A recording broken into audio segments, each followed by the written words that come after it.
Picture this. You live in a hut in the forest with your two parents who have convinced you that this is perfectly normal. In fact, you've never seen any other human beings but them. Your only friends are trees, rivers, and flowers, and you only eat what your parents are able to catch or grow themselves. Sounds like the beginning of a really bad movie, right? Well, that was my life until I was 8 years old.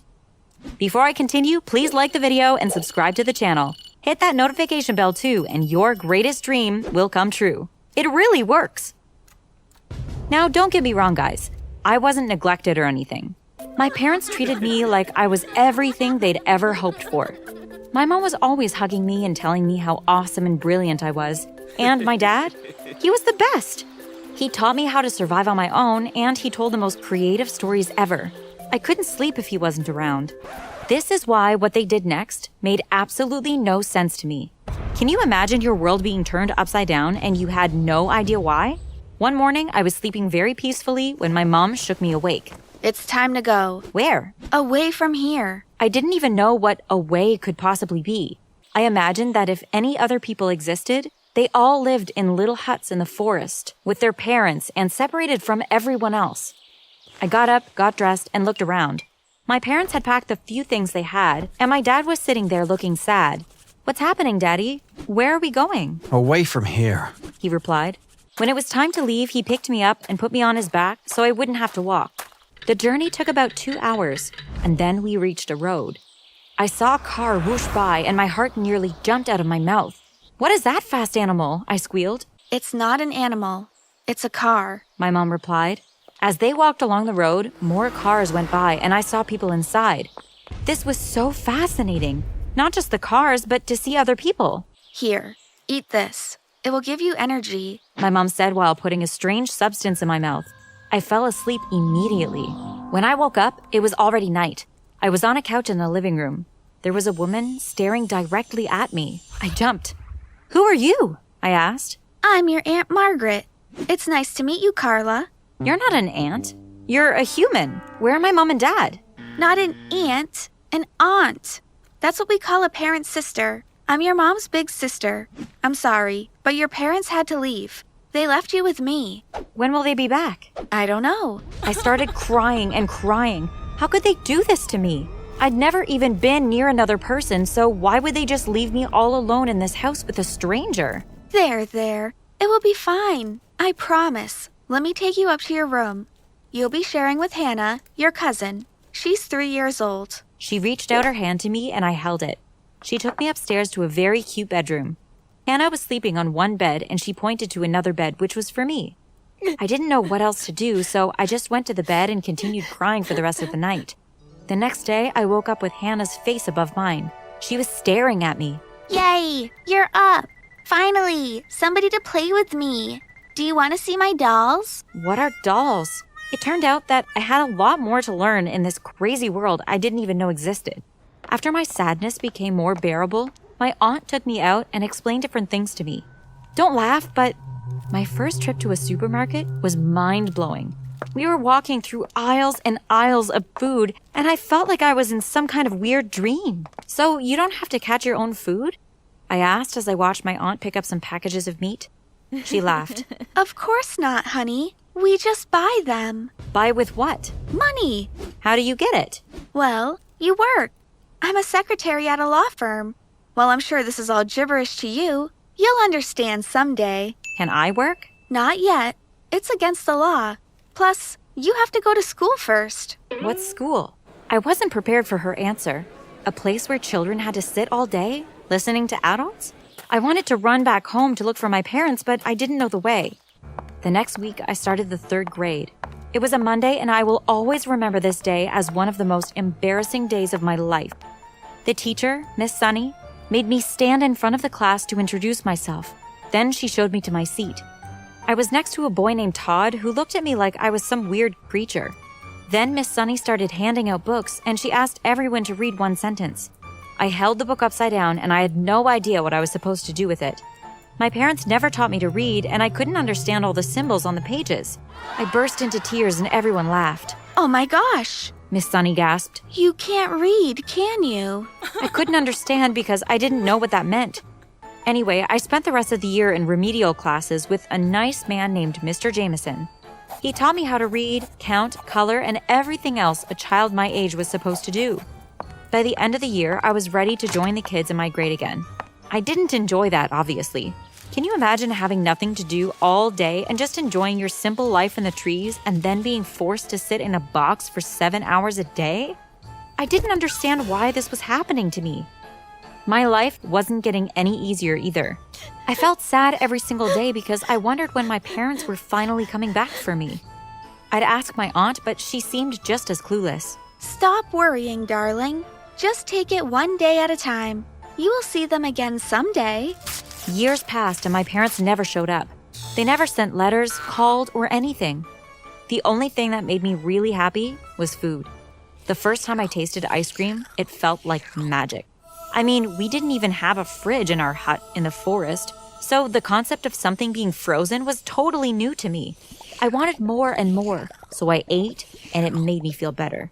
I loved anything with cheese on it, and I felt like whoever invented it should be made a saint. I loved snacking too.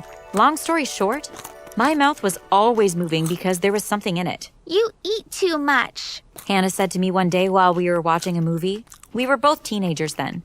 Food is life. Leave me alone, I replied, and that was that. Well, you know what happened, right? I became overweight, and although I didn't care too much, I was teased at school because of it. I made it through elementary and middle school unscarred, but high school was a total nightmare. I decided to join some clubs instead of focusing on things that made me sad. My favorite was the photography club.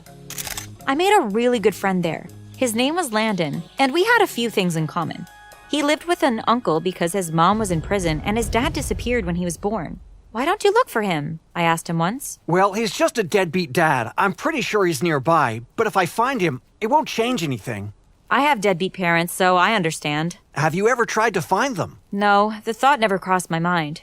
Where do I even start? I have an idea. He smiled. Since I was too shy to go to any news stations, his bright idea was to make a video, share it, and try to make it go viral so that people could help me find them. We set up the camera in the photography room, and I tried my best to explain the situation. I described my parents just the way I remembered them and begged anyone who had any information to contact me as soon as possible. We shared the video and asked our other friends to do the same thing, but it was a flop.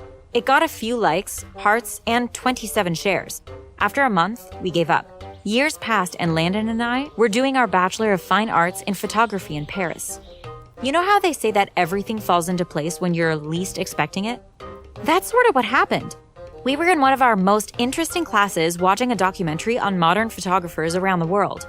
We saw amazing pieces from Japan, Ireland, Tanzania, and even the South Pacific.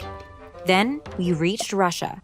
This particular photographer's theme was restaurants, and he took many pictures of people just sitting and eating. That's so lame. Their mouths are filled with food. They look ridiculous. Landon said. I started laughing, and then suddenly I froze.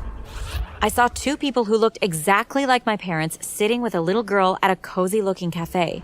Can you ask the professor to freeze that picture? I want to look at it again, I told Landon. I stared at the picture for 5 minutes. Carla, are you okay? No. I think those are my parents. I mean, I'm pretty sure that's them. What were they doing in Russia?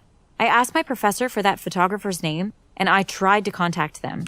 After making countless calls and sending many emails, I finally received a reply.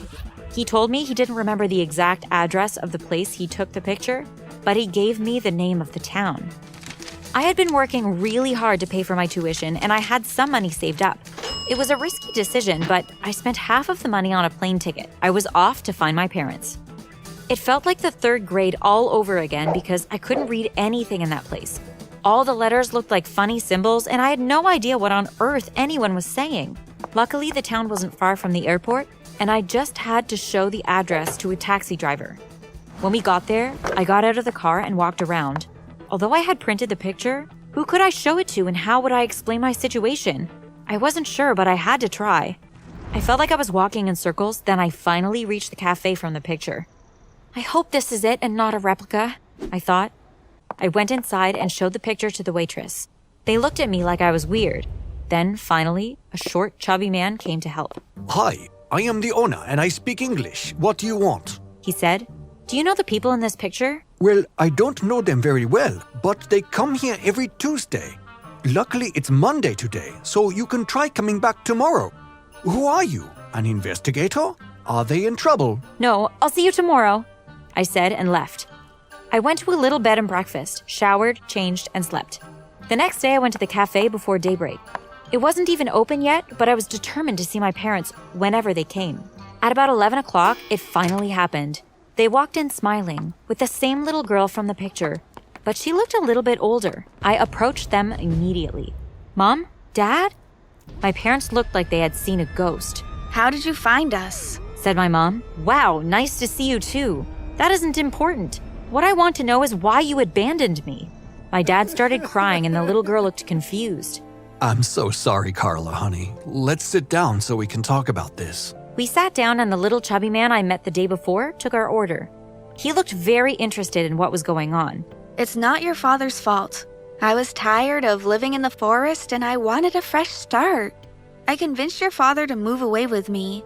We toured Europe for a while, and then we settled in Russia and had another child.